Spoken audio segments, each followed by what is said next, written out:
Accepting, countering, or declining. What is the best option to do when you get an offer in on eBay?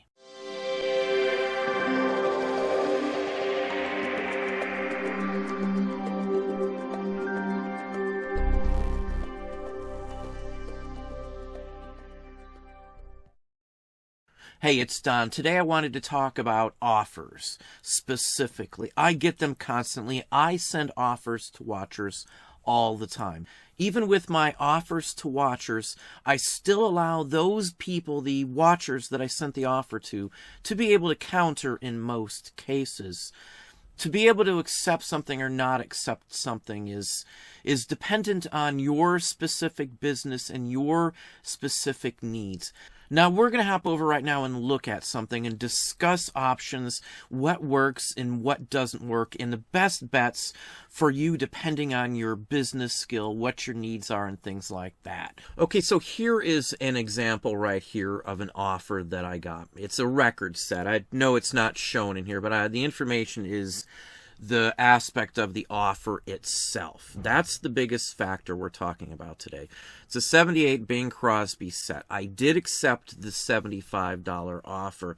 Now, if you look here, there's been 3 other offers that were either sent by me or offers that I got on this.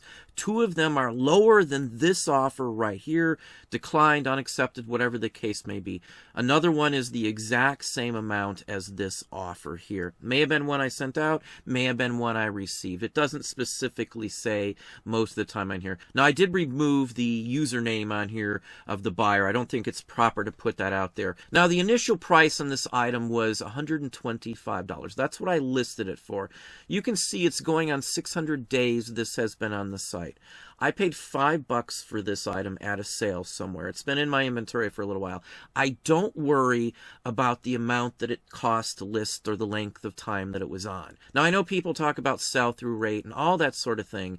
It's a little harder to judge a sell-through rate on vintage and things like that, especially if there's no other ones to compare it to. Most all of what I do in this store that I share with you is not based on any type of sell-through rate. I put it up and I forget about it. Basically, the only thing I worry about is how much I'm spending per month versus how much I'm making per month. If I'm spending, say, $1,000 in list fees on eBay a month, but I'm selling $15,000, $20,000, initial take-home $12,000 a month, it's a no-brainer to not worry about what's going up or any type of sell-through rate. So for these types of things, I don't have that sell-through rate everybody pushes and talks about. A sell-through rate only really matters depending on what you are selling or how you are running your business. I run mine like an old-school antique mall or antique store where you just put the stuff out there, someone comes in and looks at it and hopefully buys it. You have enough different variety or enough in a specific niche to draw enough people in to have continuous sales all the time. We sell a bunch of stuff every single day of the week, day in, day out, mass quantity. So I don't really worry or even look at a sell-through rate in this store.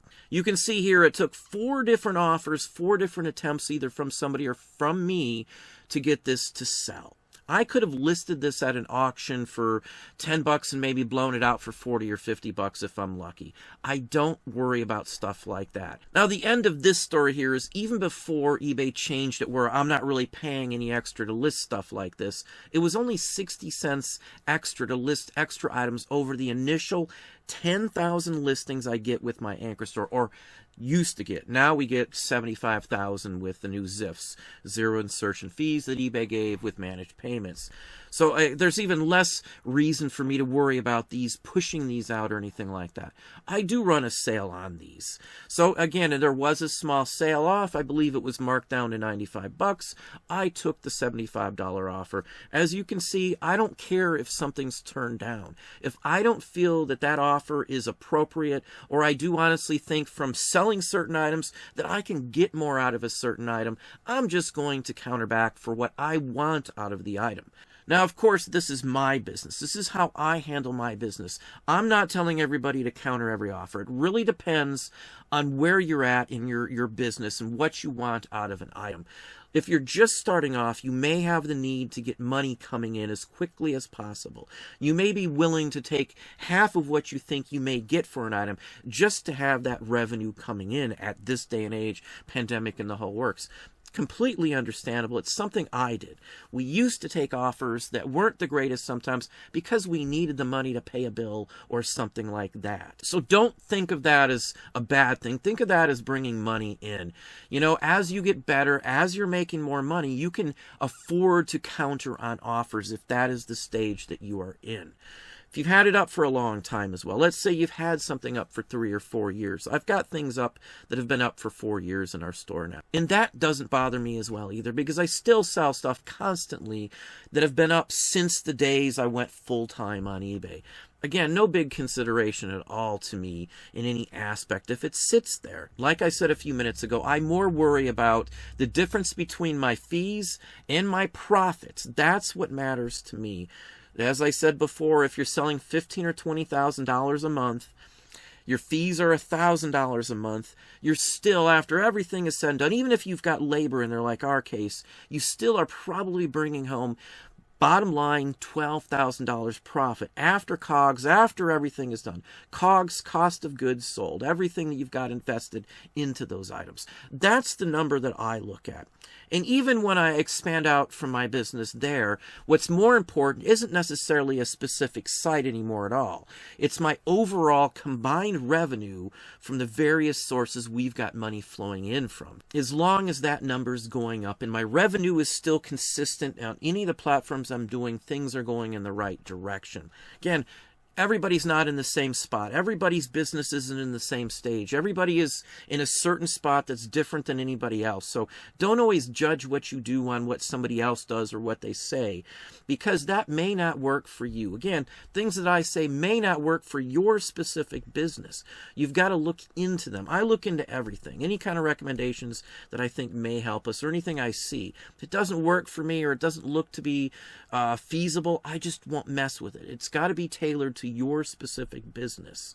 The offers, if you're in a good stage or you're in a good spot in your business, things are going great and flowing in, I counter all the time. If I don't get what I want for an item, I'm not going to take it. If I counter back and forth, I go down a couple dollars, they go up a couple dollars, and I'm still not happy, I will decline it. Another aspect I see a lot of people falling for when they're getting offers is, you know, I don't have much money, something my grandmother had or something my mom had as a child. I try to keep this all business, so any of that statement doesn't deter me from going up or going down in a price. If I want a specific amount for it, nothing the buyer says, unless it's, say, a condition issue that maybe I missed, has any bearing on what I want out of an item. That's sticking to your guns on this. You know, you've got to have something in mind that you want out of something. It comes right back down to when you're buying things. If I go to an auction and I only want to pay this amount of money, the minute it hits that set amount, I'm not going to go over it, even if it's $1. Because if you go over $1, you might go 2, 3, 4, 5, 10, and then you've just spent way more than you should have on many things.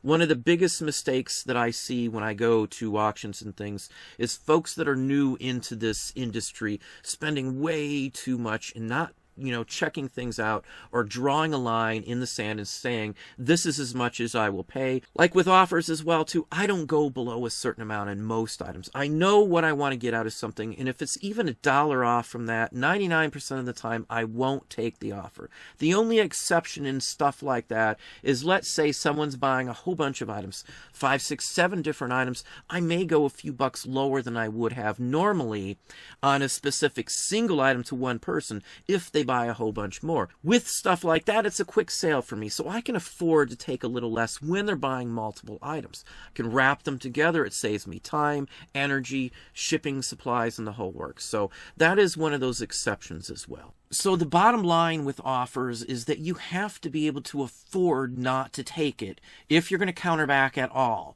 Even a counter back in some cases for $1 or $2 more than the person sent you the offer for may get you a decline on that offer. So I always look at it from the point of view of, do you need the money now? Do you have to have it? Is your business essential to take that offer on it? As I said earlier, many of the items that we sell, I've had many offers on on in the past and have just turned them down or countered, and they decline them at the counter offer. It happens all the time. Many cases, I can send a counter, they can decline it, and then they'll come back in again at that same offer that I sent them, trying to buy it once more. It happens probably 20 or 30% of the time where I go back and forth and they end up declining my offer. Now, a lot of the items I have are fairly unique or fairly scarce, or people just don't tend to list certain items because they don't think there's a value or they don't know enough about them. So I can set the price to some extent, at least in a certain range, based on other items in those same niches or categories. So if I get an offer, say, for $25 on a $75 item, $25 I might take at some point, but if I just put something up, I'm definitely going to have to counter on that $25. Again, it depends on how long that item was up. Now, if the item was up for $75 for a year or two, I'd be more prone to take a $25 offer on it than if it was just up a day or two. There's no way on earth I would ever take an offer on something listed at $75 right after it was listed. It would be impractical, and you'd probably be leaving money on the table. I never worry about declining or countering an offer. Another thing you worry about is when you take a bunch of lowball offers, you're going to start to get a bunch of people heading your way trying to give you more lowball offers. Most of the time in those situations, you're leaving money on the table, and I don't like to leave any money on the table, so I don't mind pricing high. Now, another aspect of being able to counter offer is having enough leeway or play in the pricing of your item. If you price your item right at what it sells for, you have no room really to take an offer unless you're willing to take a loss on the item, or at least less than other people have sold it for. So if you initially start your prices low, you're going to be stuck in those low ball fields. If you list something low at a bin, it's going to sell low at that bin. If you list it high, you can sell it high, or you can sell it low, or you can sell it in the middle. You can sell it anywhere you want, as long as you've listed it high enough or at a proper price to have the playroom. So we always add playroom into most items.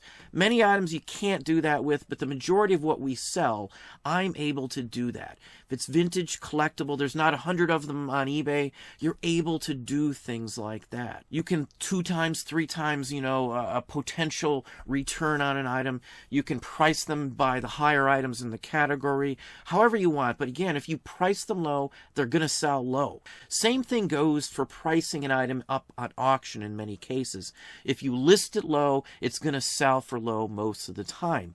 Even if there's bidders, you can compare them yourself. The people that get the most money out of most of their items are selling them as a bin. With the auction case, for example, if, let's say, you put up an item for $9.99, it routinely goes for $100, but you only got $50 out of it, that's just because no one wanted to pay over that at that point. But the high bidder in this example may have been willing to go up to $100, but no one countered him at that, so it stopped at $50. But if you would have put that up at, say, $99.99 or $125, and that person figured $100 was a fair price, they may have made an offer for $100, and you would have sold it just like that for $100 instead of waiting around in an auction to only sell it for $50. I see this all the time. You can go out there and compare. You can look on eBay, tear a peek, and you can see the difference between auction prices and bin prices. Most of the time, the vast majority of the ones that I see in areas that I look in, you will see a higher price majority of the time on bins, buy it now prices, even with best offers or not. I do see that as the steady way to go on all of those vintage items. Again, look it up yourself. You can chart them down. You can cut and paste this. You can go ahead and throw them on a spreadsheet and track it all you want. Terapeak has all that information, and you can compare and see. But that's what I would recommend everybody doing. If you have any doubt on that, look at the information yourself for the categories you are selling in. In vintage paper inferior, I do see that as the fact. That is the case. The majority of what we sell are sold at bins, and they do sell for more than most others sell them because I don't worry about all the other aspects. I'm not afraid to counter back. I don't need the money, so to speak, from them that bad to give something away for less than I think I can get out of it. Again, it's going to take you some time, some experience to understand the level and where you need to be on things, but you will get it if you're dedicated to this and you constantly try and learn from whatever happens, whether it's a mistake or not, and then move forward with it. Well, there you have it. Hopefully that gave you some ideas, some thoughts. If you enjoyed this video, please hit that like button down below. You can also hit the bell icon to be notified if I post new content or go live. Subscribe and tell all your friends.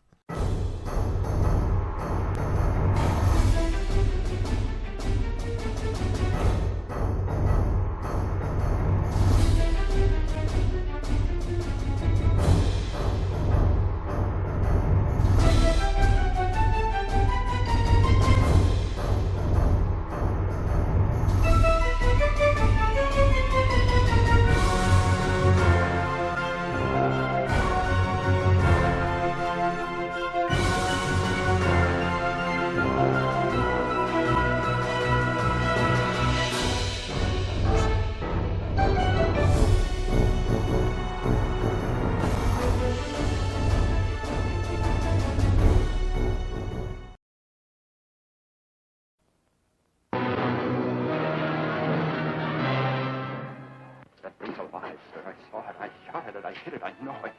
Nothing happened. It just kept coming at me, making a noise like a cat mewing. Captain, it was awful. If you could have seen those hands and those eyes. Captain, you've got to do something about it. You've got... Is it human or inhuman? Earthly or unearthly? Baffling questions, astounding questions that not even the world's greatest scientific minds can answer. Gentlemen, do you realize what we've found?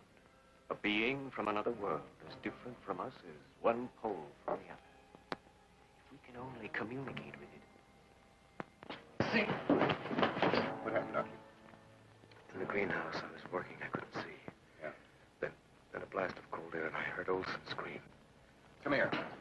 Get in the corner. Now hold this in front of you. Stay by the light switch. 1.9. Needles hit the top.